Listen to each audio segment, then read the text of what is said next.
अध्याय 13। तब अब्राम अपनी पत्नी और अपनी सारी संपत्ति लेकर लूत को भी संग लिए हुए मिस्र को छोड़कर कनान के दक्षिण देश में आया। अब्राम भेड़ बकरी, गाय बैल और सोने रूपे का बड़ा धनी था। फिर वह दक्षिण देश से चलकर बेतेल के पास उसी स्थान को पहुंचा जहां उसका तंबू पहले पड़ा था, जो बेतेल और ऐ के बीच में है।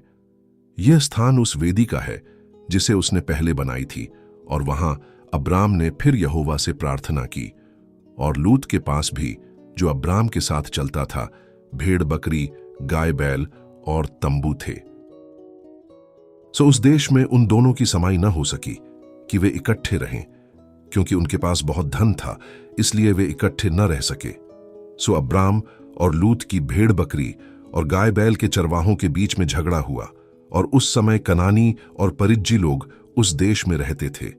तब अब्राम लूत से कहने लगा, मेरे और तेरे बीच और मेरे और तेरे चरवाहों के बीच में झगड़ा न होने पाए, क्योंकि हम लोग भाई बंधु हैं।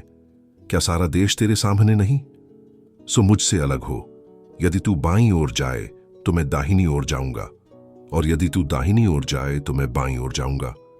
तब लूत ने आंख उठाकर यरदन नदी के पास वाली सारी तराई को देखा कि वह सब सिंची हुई है। जब तक यहोवा ने सदोम और अमोरा को नाश न किया था, तब तक सुअर के मार्ग तक वह तराई यहोवा की बाटिका और मिस्र देश के समान उपजाऊ थी। सो लूत अपने लिए यरदन की सारी तराई को चुन के पूर्व की ओर चला, और वे एक दूसरे से अलग हो गए।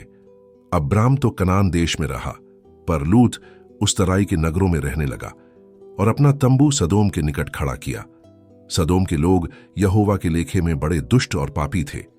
जब लूत अब्राम से अलग हो गया, तब उसके पश्चात यहोवा ने अब्राम से कहा, आंख उठाकर जिस स्थान पर तू है वहां से उत्तर, दक्षिण, पूर्व, पश्चिम चारों ओर दृष्टि कर, क्योंकि जितनी भूमि तुझे दिखाई देती है उस सब को मैं तुझे और तेरे वंश को युग युग के लिए दूंगा। और मैं तेरे वंश को पृथ्वी की धूल के किनकों की नाई बहुत करूंगा, यहां तक कि जो कोई पृथ्वी की धूल के किनकों को गिन सकेगा वही तेरा वंश भी गिन सकेगा। उठ, इस देश की लंबाई और चौड़ाई में चल फिर, क्योंकि मैं उसे तुझी को दूंगा। इसके पश्चात अब्राम अपना तंबू उखाड़कर मामरे के बांजों के बीच जो हेब्रोन में थे जाकर रहने लगा, और वहां भी यहोवा की एक वेदी बनाई।